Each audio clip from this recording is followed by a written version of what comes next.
മാങ്കൂട്ടം എംഎൽഎക്ക് പിന്തുണ ഏറി വരികയാണ്. രാഹുൽ മാങ്കൂട്ടം എന്ന നേതാവിനെതിരെ വന്നതുപോലെ ഒരു വിചിത്രമായ കേസ് കേരളത്തിന്റെ ചരിത്രത്തിൽ തന്നെ ഉണ്ടായി കാണില്ല.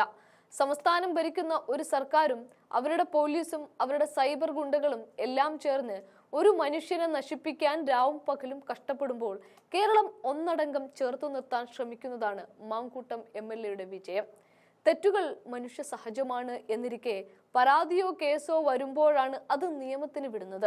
ഇവിടെ അങ്ങനെ ഒരു പരാതി ഇല്ല എങ്കിലും നശിപ്പിക്കാൻ വേണ്ടി കച്ചകെട്ടി ഇറങ്ങിയിട്ടുള്ള മുഖ്യമന്ത്രി അടക്കമുള്ളവർക്ക് മുന്നിൽ ചിരിച്ചു തന്നെ നിൽക്കുകയാണ് രാഹുൽ മാങ്കൂട്ടം. അതിനുള്ള ശക്തി എന്ന് പറയുന്നത് സ്ത്രീകളും പെൺകുട്ടികളും അടക്കം നിൽക്കുന്ന പിന്തുണയുമാണ് എന്നാണ്. മാങ്കൂട്ടത്തെ മാത്രമല്ല, ഒരാളെയും തെറ്റ് ചെയ്തിട്ടുണ്ടെങ്കിൽ പിന്തുണക്കാൻ കേരളത്തിൽ ആരും തയ്യാറാകില്ല. പക്ഷെ ഈ കേസിനെ കൈകാര്യം ചെയ്യുന്ന രീതിയും അതിന്റെ ഉദ്ദേശവും വളരെ വ്യക്തമാണ്.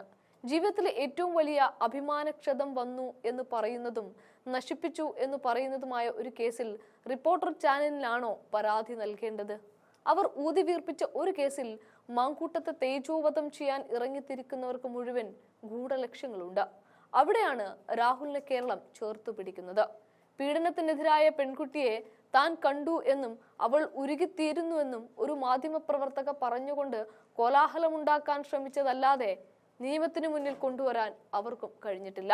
ആ സമയത്താണ് ഉരുകിത്തീരുന്ന അതേ അവസ്ഥയിലാണ് മാങ്കൂട്ടത്തിനെയും ഇവിടെ ആക്രമിക്കുന്നത് എന്ന് വെളിപ്പെടുത്തിക്കൊണ്ട് രംഗത്ത് വന്നിരിക്കുകയാണ് ഒരു പെൺകുട്ടി. വളരെ വികാരപരമായിട്ടാണ് അവർ എഴുതിയിരിക്കുന്നത്. അതായത് രാഹുലിനെയും ഒപ്പം കോൺഗ്രസിനെയും ഇല്ലാതാക്കാൻ വേണ്ടിയാണ് ഒരു FIR ഇട്ടിരിക്കുന്നത്. കോൺഗ്രസിനെ കൂടുതൽ പ്രതിസന്ധിയിലാക്കി രാഹുൽ മാങ്കൂട്ടത്തിനെതിരായ FIR പുറത്തു വന്നത് നമ്മൾ കാണുകയും ചെയ്തു. 18 വയസ്സ് മുതൽ 60 വയസ്സുള്ളവരെ പ്രായമുള്ള സ്ത്രീകൾ ഇരകളെന്നും സ്ത്രീകളെ ഗർഭചിത്രത്തിന് നിർബന്ധിച്ചെന്നും FIR പറയുകയാണ്. നിയമസഭയിൽ രാഹുലിനെ പങ്കെടുപ്പിക്കണമോ എന്നതിൽ കോൺഗ്രസിൽ അഭിപ്രായ ഭിന്നത നിലനിൽക്കെയാണ് പാർട്ടിയെ പ്രതിസന്ധിയിലാക്കുന്ന FIR. എത്ര ഇരകളുണ്ടെന്ന് പറയുന്നില്ല എങ്കിലും അവരുടെ പ്രായം 18നും 60നും ഇടയിലാണെന്ന് അന്വേഷണ സംഘം കണ്ടെത്തി എന്നും പറയുന്നുണ്ട്. ഇത് കേൾക്കുമ്പോൾ തന്നെ വിചിത്രം എന്ന് പറയുന്നവരെ കുറ്റം പറയാനാകില്ല. അങ്ങനെ ഒരാളെ ആക്രമിക്കാൻ ഗൂഢശ്രമം നടക്കുന്നതിനിടയിലാണ് ഒട്ടനവധി പെൺകുട്ടികളും യുവതികളും അമ്മമാരും എല്ലാവരും മാങ്കൂട്ടത്തിനോടൊപ്പം ചേർന്നുകൊണ്ടിരിക്കുന്നത്. അതിൽ ഒരാളുടെ കുറിപ്പാണ് വൈറലായിരിക്കുന്നത്. വൈറലായ കുറിപ്പ് രാഹുലിനെ പിന്തുണച്ചുള്ള കുറിപ്പ് കൂടിയാണ്. ഷഹന എന്ന ബ്ലോഗർ പേജിലാണ് കുറിപ്പ് പ്രചരിക്കുന്നത്. ആ പെൺകുട്ടി പറഞ്ഞിരിക്കുന്നത് ഇങ്ങനെയാണ്: ഞാൻ അവനെ കണ്ടു, ആരോപണങ്ങളുടെ തീച്ചൂളയിൽ ഉരുകിത്തീർന്ന അവനെ. ഉള്ളതും ഇല്ലാത്തതുമായ ആരോപണങ്ങളെ തള്ളിപ്പറയാനോ ആരോപണം ഉന്നയിച്ചവരെ തിരിച്ച് ആക്രമിക്കാനോ ശ്രമിക്കാതെ നടുക്കടലിൽ കൊടുങ്കാറ്റിൽ അകപ്പെട്ടവനെ പോലെ ഒറ്റയ്ക്ക് നിൽക്കുന്ന അവനെ.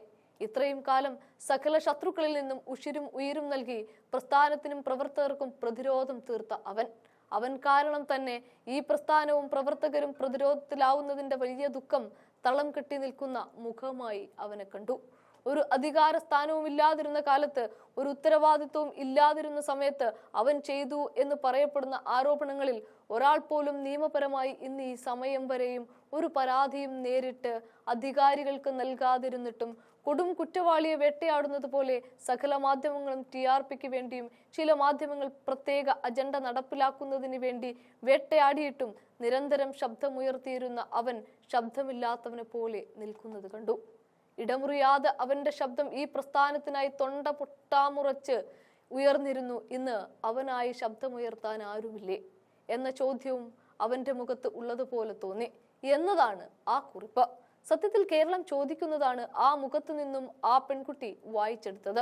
ഇതാണ് കേരളത്തിന്റെ നിലപാട് എന്നിരിക്കെ, ഇതാണ് സ്ത്രീകളടങ്ങുന്ന കേരള സമൂഹത്തിന് പ്രാർത്ഥന എന്നിരിക്കെ, ഇന്നല്ലെങ്കിൽ നാളെ രാഹുൽ മാങ്കൂട്ടം എന്ന നേതാവ് പൂർവാധികം ശക്തിയോടെ തിരിച്ചു വരും എന്നുറപ്പാണ്.